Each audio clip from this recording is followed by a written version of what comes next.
ഉദ്ഘാടനത്തിന് മുന്നോടിയായുള്ള കൊച്ചി മെട്രോയുടെ ട്രയൽ റൺ ആരംഭിച്ചു. ആലുവ മുതൽ പാലാരിവട്ടം വരെയുള്ള 13 കിലോമീറ്റർ ദൂരപരിധിയിലാണ് പൂർണ്ണ സജ്ജീകരണങ്ങളോടെയുള്ള പരീക്ഷണ ഓട്ടം നടത്തുന്നത്. രാവിലെ 7 മണിയോടെയാണ് 4 ട്രെയിനുകൾ ഉപയോഗിച്ചുള്ള ട്രയൽ സർവീസ് ആരംഭിച്ചത്.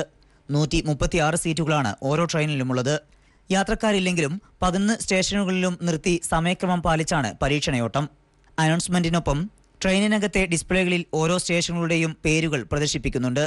ആലുവ മുതൽ പാലാരിവട്ടം വരെ 13 കിലോമീറ്ററാണ് ദൂരം. ഈ ദൂരം ഓടിയെത്താൻ 20 മിനിറ്റ് മതി. മണിക്കൂറിൽ 34 കിലോമീറ്ററാണ് ശരാശരി വേഗം, സിഗ്നലുകൾ, ടെലികമ്മ്യൂണിക്കേഷൻ സംവിധാനം തുടങ്ങിയവയെല്ലാം പരീക്ഷണാടിസ്ഥാനത്തിലുള്ള ഓട്ടത്തിൽ പരിശോധിക്കുന്നുണ്ട്. രാത്രി 9:30 വരെ തുടരുന്ന ട്രയൽ റണ്ണിൽ 142 സർവീസുകളാണ് നിശ്ചയിച്ചിട്ടുള്ളത്. ഉദ്ഘാടന ദിവസം വരെ ട്രയൽ സർവീസ് നടത്താനാണ് KMRLന്റെ തീരുമാനം. കേന്ദ്ര മെട്രോ റെയിൽ സുരക്ഷാ കമ്മീഷണർ KA മനോഹറിന്റെ നേതൃത്വത്തിലുള്ള 5-അംഗ സംഘം 3 ദിവസത്തെ വിശദമായ പരിശോധനകൾക്ക് ശേഷമായിരുന്നു കൊച്ചി മെട്രോയ്ക്ക് സർവീസ് നടത്താൻ അനുമതി നൽകിയത്. ഉദ്ഘാടനം ഈ മാസം അവസാനമോ ജൂൺ ആദ്യമോ ഉണ്ടാകുമെന്നാണ് പ്രതീക്ഷിക്കുന്നത്. ഏറ്റവും കുറഞ്ഞ സമയം കൊണ്ട് കൂടുതൽ ദൂരം ഉദ്ഘാടന സർവീസ് നടത്തുന്ന രാജ്യത്തെ ആദ്യത്തെ മെട്രോ എന്ന ഖ്യാതിയും കൊച്ചി മെട്രോയ്ക്കുണ്ട്. News bureau, Kochi.